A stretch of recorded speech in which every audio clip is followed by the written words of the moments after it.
প্রতি সপ্তাহে নেয় আজকের জুমার সংক্ষিপ্ত আলোচনার বিষয় রমাদানের প্রস্তুতি। সামনে যেহেতু রমাদান মাস, সুতরাং রমাদানের প্রস্তুতি মূলক আলোচনা আমাদের সকলে শোনা এবং খতিবদের বলা অত্যন্ত জরুরি।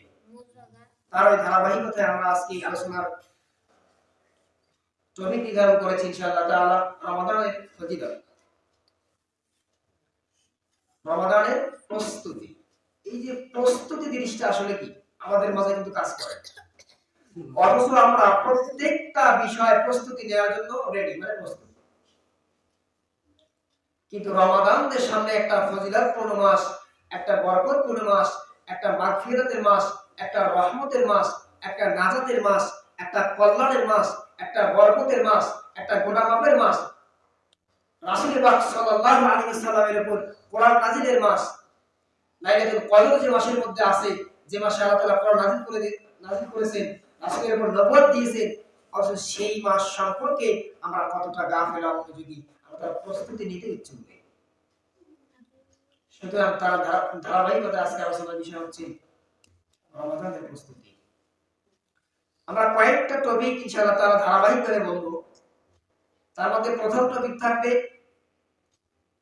পরিশুদ্ধভাবে নিয়ত করা, 2 নম্বর থাকবে তওবা তথা ইস্তিগফার পাঠ করা, 3 নম্বর হচ্ছে দ্রুত ঘুমানো, 4 নম্বর রমাদানের মাসলা মাসাইলগুলো জানা, 5 নম্বর কারো যদি কাজা রোজা থাকে এই শাবান মাসে কাজা রোজাগুলো আদায় করা, 6 নম্বর আমরা আস্তে আস্তে আস্তে এইভাবে ইনশাআল্লাহ তাআলা সময়ের পরিপ্রেক্ষিতে বলার চেষ্টা করব। তৌফিক বিল্লাহ। আল্লাহ সুবহানাহু ওয়া তাআলা আমাদের সকলকে আলোচনা শোনার তৌফিক দান করুন, আমাকে বলার তৌফিক দান করুন, শুনবো আল্লাহুম্মা আমিন। তাহলে 1 নম্বর পয়েন্ট ছিল হচ্ছে নিয়ত করা, ইখলাসের সহিত নিয়ত করা, খাঁটি নিয়ত করা, পরিপক্ক একটা নিয়ত করতে হবে যে সামনে রমাদান মাস আমি 30টা বা 29টা সিয়াম পালন করব এবং সাথে কিয়ামুল লাইল যেটা আছে আমরা তারাবি বলে চিনি, এই আমি 29টা বা 30টা আমি কিয়ামুল লাইল আদায় করব। রমাদানের রোজার যে হকগুলো আছে, রমাদান মাসের যে হকগুলো আছে, প্রত্যেকটা হক আমি আদায় করব। আমি রমাদানের প্রত্যেকটা রোজা যথারীতি আদায় করব, এই নিয়তটা আপনাকে এখন থেকে করতে হবে। রাসূল সাল্লাল্লাহু আলাইহি ওয়াসাল্লাম তিনি বলেছেন, যদি কোনো ব্যক্তি একটা ভালো কাজের নিয়ত করে, একটা ভালো কাজের ইচ্ছা পোষণ করে, একটা ভালো কাজ করার আশা করে, তাহলে আল্লাহ সুবহানাহু ওয়া তাআলা ওই ব্যক্তির আমলনামায় সে ভালো কাজটা করুক আর না করুক তার আমলনামায় আল্লাহ তাআলা একটা লিখিত সওয়াব দিয়ে দেন। সুবহানাল্লাহ। তাহলে আমরা যদি এখন নিয়তটা আমাদের ঠিক করি, আল্লাহ তাআলা আমি যদি বেঁচে থাকি ইনশাআল্লাহ তাআলা আমি রমাদানের 30টা রোজা দেবই, 29টা হলে 29টাই দেব, কিয়ামুল লাইল আমি বাদ দেব না। রমাদানের রোজা এবং রমাদানের প্রত্যেকটা বিষয়ের হক আমি যথাযথ আদায় করব ইনশাআল্লাহ তাআলা। যদি আপনি মারাও যান তাও আপনার আমলনামায় আল্লাহ তাআলা এই সওয়াবটা দিয়ে দিবেন। সুবহানাল্লাহ। আমি চেয়েছি, আল্লাহ তাআলা সন্তুষ্ট। আল্লাহ জানেন আপনি চেয়েছেন মানে আপনি করবেন। আপনার নিয়তটা আপনার অন্তরের সাথে। নিয়ত মানে হচ্ছে অন্তরের বিষয়, ইচ্ছা পোষণ করা, মনে মনে কোনো কিছু আশা করা, পরিকল্পনা করা, প্রতিজ্ঞাবদ্ধ হওয়া, এটা হচ্ছে আপনার নিয়ত। আপনি মুখ দিয়ে সারাদিন বলবেন যে অমুক অমুক অমুক অমুক অমুক, দিন শেষে আন্ধার ঘর যায় কিন্তু কাজ বাজি দেয়। কেউ 500 দেশে থেকে, কেউ 1000, কেউ 2000, কেউ 3000, আর কোথাও যা বাজে ঈমান, তখন আপনি কি করবেন? সুতরাং নিয়ত আপনার সাথে আমার কে কথা দেখে দেখার বিষয়। সামনে রমাদান মাস যেহেতু আসতেছে ইনশাআল্লাহ তাআলা আমরা সকলে জোরালো প্রতিজ্ঞাবদ্ধ হই যে রমাদান মাসে আমরা ইনশাআল্লাহ তাআলা 30টা বা 29টা সিয়াম আদায় করব এবং জামাতের সহিত তাকবীর উলার সহিত 29 বা 30টা আমরা কিয়ামুল লাইল আদায় করব। ইনশাআল্লাহ পারবো তো? ইনশাআল্লাহ তাআলা আল্লাহ সুবহানাহু ওয়া তাআলা কবুল করুন বলে আমিন। আর 2 নম্বর টপিক ছিল রমাদানের প্রস্তুতির 2 নম্বর টপিক হচ্ছে তওবা তথা ইস্তিগফার করা, আল্লাহ সুবহানাহু ওয়া তাআলার কাছে মাপ চাওয়া, মাপ চেয়ে নিয়ে সামনের মাসের জন্য প্রস্তুতি গ্রহণ করা। কারণ আমরা সকলেই গুনাহগার, আমরা এমনও গুনাহগার যে আমরা বলি যে গুনাহ আমার জীবনে আছে, আমি যে গুনাহ করেছি না জানি আল্লাহ সুবহানাহু ওয়া তাআলা আমাকে মাফ করে দেয় কিনা, আছে না নাই? কিন্তু আল্লাহ সুবহানাহু ওয়া তাআলা আমাদের হতাশ করেন নাই। লা তাকনাতু মির রাহমাতিল্লাহ, তোমরা আমার রহমত হইতে নিরাশ হইও না। সুতরাং যত আমরা পাপী থেকে মহাপাপী হই না কেন, আমাদের পাপ যত বড় তার চাইতে আল্লাহ তাআলার ক্ষমা তত বড়। আমাদের পাপ যত বেশি তার চাইতে হাজার হাজার গুণ বেশি আল্লাহ সুবহানাহু ওয়া তাআলার ক্ষমা। সুতরাং পাপী যেন নিরাশ না হয়, এইজন্য আল্লাহ তাআলা বললেন যে তোমরা আমার রহমত হইতে নিরাশ হইও না। অন্যত্র আল্লাহ তাআলা বলছেন যে তোমরা এই যে তওবাটা করবা, সেটা কি করবা? তওবা যেন তোমাদের খাঁটি হয়, ইখলাসের সহিত হয়, লোক দেখানো বা মানুষকে ধোঁকা দেওয়া তওবা না হয়। আপনার তওবা কতটুকু ঈমানের সহিত করতেছেন, আন্তরিকতার সহিত করতেছেন, সেটা পৃথিবীর কেউ না জানলেও শুধু আপনি জানেন আর আপনার আমার প্রতিপালক আল্লাহ সুবহানাহু ওয়া তাআলা জানেন। এই জন্য আমার আল্লাহ রাব্বুল আলামিন কোরআনুল কারীমের মধ্যে মুমিন বান্দাদেরকে ডাক দিয়ে আল্লাহ তাআলা বলতেছেন, ইয়া আইয়ুহাল্লাযীনা আমানু, হে ঈমানদারগণ, তোমরা যারা ঈমান এনেছো, আমি আল্লাহ তাআলার কাছে তোমরা যারা গোনাহ মাফ চাবা, তোমরা যারা আমি আল্লাহ তাআলার কাছে তওবা করবা, এই তওবাটা তোমরা কেমন করবা?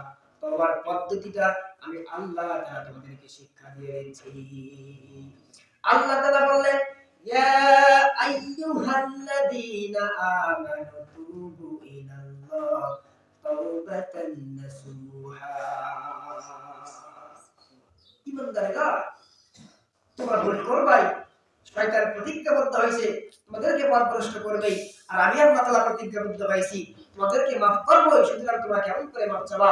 তোমরা চাও যারা ঈমান এনেছো, আল্লাহর কাছে মাফ চাও, গোনাহ মাফ চাও, তওবা করো, খাঁটি তওবা করো, খালিস তওবা করো, একনিষ্ঠতার সহিত আল্লাহ তাআলার কাছে তওবা করো। সুবহানাল্লাহ। এই যে কোরআন মহাগ্রন্থ, কোরআনুল কারীম আমাদেরকে কত সুন্দর দিক নির্দেশনা দিচ্ছে, অথচ আমরা সেই কোরআন থেকে কত দূর সৃষ্টি করে আছি।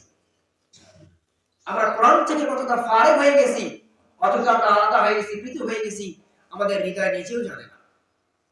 সুতরাং প্রত্যেকটা মানুষের সম্পর্ক হতে হবে কোরআনুল কারীমের সাথে, আর যার সম্পর্ক হবে কোরআনের সাথে, রাসূল পাক সাল্লাল্লাহু আলাইহি ওয়াসাল্লামের সুন্নাহর সাথে, তার দ্বারা পথভ্রষ্ট হওয়া সম্ভব নয়, মানুষও পথভ্রষ্ট হবে না।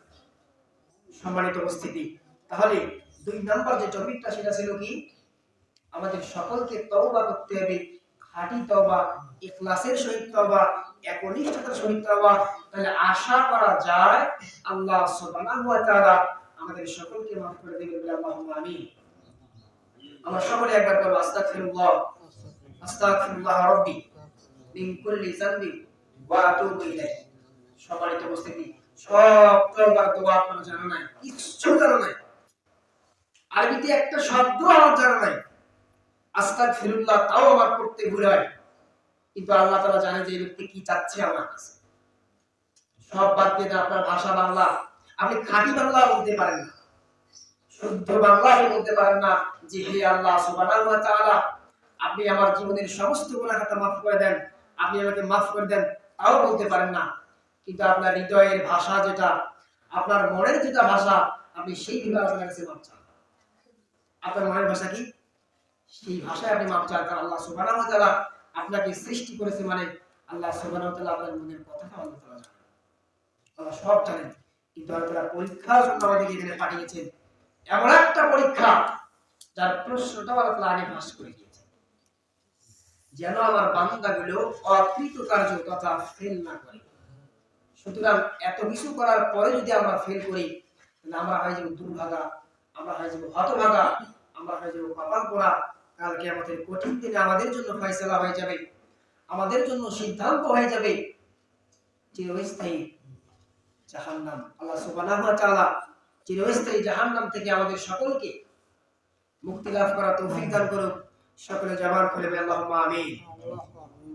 1 নাম্বার ছিল ঈমান, 2 নাম্বার ছিল তওবা করা, 3 নাম্বার যে বিষয়টা সেটা হচ্ছে দ্রুত ঘুমানো।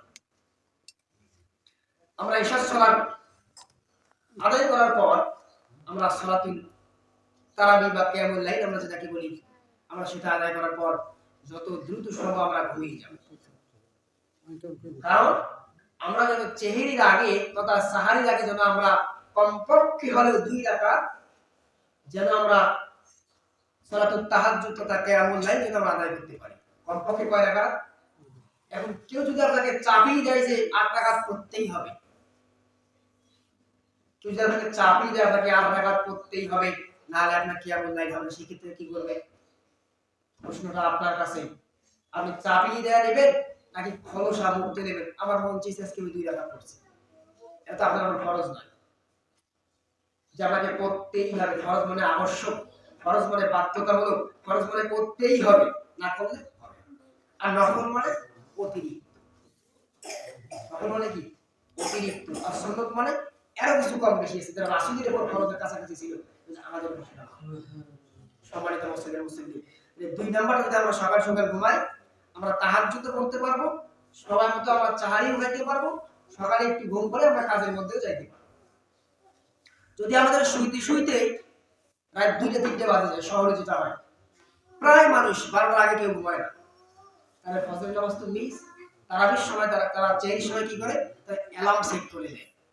এমন দিন হয় যে অ্যালার্মও তারা টের পায় না, কারণ তাদের তো মস্তিষ্কে জাম হয়ে গেছে ঘুমে, তারা কিভাবে টের পায়। কিন্তু এলাকার মানুষ দেখেন অধিকাংশ মানুষরা দেখবেন যে তারা 100টা বাবার হিসেব করেন, 95টা অ্যালার্ম ছাড়া ওটা কি ওঠে না, মানে অ্যালার্ম লাগিয়ে কারণ তাদের থিওরি এটা আছে যে চেহারি রান্না করতে হবে। সম্মানিত উপস্থিতি, তাহলে ঘুমটা আমাদের জন্য খুবই জরুরি। আল্লাহ সুবহানাহু ওয়া তাআলা আমাদের জন্য রাতকে ঘুমানোর জন্য আবরণ স্বরূপ প্রেরণ করেছেন, যেন আমরা রাতে অন্ধকারে ঘুমিয়ে আমরা বিশ্রাম নিতে পারি, আবার দিনে যেন আমরা কাজ করতে পারি।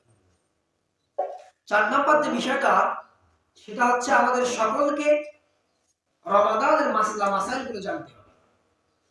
হয় বই পড়ে জানি, না ইউটিউব থেকে জানি, না ফেসবুক থেকে জানি, আলেমদের কাছ থেকে জানি, যারা জানে তার কাছ থেকে জেনে নেই। তবে শর্ত একটাই, আপনাকে রমাদানের প্রস্তুতি স্বরূপ রমাদান মাসের আগে আপনাকে কি করতে হবে?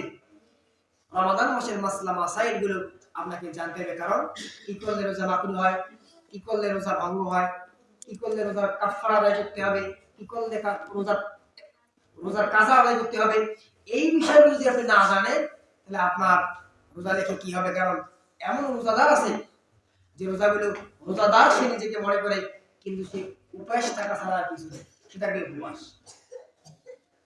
রোজা থেকে কি করা যায় না রোজা হালকা হয়ে যায়, কিভাবে রোজার পবিত্রতা রক্ষা করা যায়, এই বিষয়গুলো আমাদের সকলকে যথারীতি মাসলা মাসাইল গুলো জানতে হবে। কারণ না জানিয়ে মাঠে খেলতে নামলে রেফারি কিন্তু লাল কার্ড খাওয়াই দেবে, এক বলে আউট হয়ে যাওয়া লাগবে। সুতরাং লাল কার্ড খাওয়ার আগে, এক বলে আউট হওয়ার আগে আপনাদের সকলের উচিত রমাদান মাসের মাসলা মাসাইল গুলো বেশি বেশি জানা। কারণ আপনি একটা মাস রোজা থাকলেন, থাকার পর আল্লাহ সুবহানাহু ওয়া তাআলা ফল দিবে। সারাদিন আপনি যে আপনাকে মানুষ হিসেবে কাজ করছে, আপনার বলছে যে পাট নিরেইতে, যে পাট বাড়ি নিয়ে মানুষ নিলাম, আপনি বলছে যে পাট নিরের কথা কইছে, মানে কোষ্টা, আপনি কোষ্টা নির্মাণ করেছেন কিভাবে? ঘাস না নিয়ে সব কোষ্টা আপনি সারাদিন এগুলো পালা পালা বানিয়ে দিয়েছেন। আচ্ছা বলেন তো, তাহলে আপনার যে মালিক আছে সেটা আপনার তার কি দেবে? কিছু আরো তো শাস্তি দেবে। আর কষ্টে কি? আমি বললাম যে পাট নিরের কথা, ও ঘাস না নিয়ে পাট উপরে ফেলাইছে। আল্লাহ তাআলা এমন করবে যে রোজা ছিলাম কিন্তু রোজা আমাদের কবুল হয় নাই, রোজা থেকে নানা অপকর্ম করেছি, রোজা থেকে স্ত্রী সহবাস করেছি, কাফারাও আমরা দেই নাই, এই জন্য এই বিনিময়ে আমার পাবো কিয়ামতে করলেন শাস্তি। তাহলে আমাদের রমাদানের মাসলা মাসাইল এত বেশি জরুরি, খুবই জরুরি।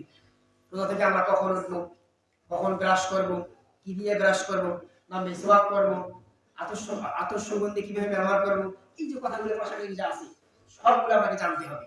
আমি এর একটা যুগে কয়টা কথা বলবো, একটা যুগে আমি কয়টা বিষয় আলোচনা করবো, এই যে থিম দিচ্ছি আমি আমাদেরকে, মানে মনে করিয়ে দিচ্ছি যে আপনাদেরকে মাসলা মাসাইল গুলো সুন্দরভাবে নিখুঁতভাবে জানতে হবে। আপনি মোবাইল থেকে জানেন অথবা বই থেকে জানেন অথবা কারো কাছ থেকে জানেন, তবে শর্ত একটাই, আপনাকে জানতেই হবে। তারপরে যে বিষয়টা, আপনাকে কাজা রোজাগুলো আদায় করতে হবে।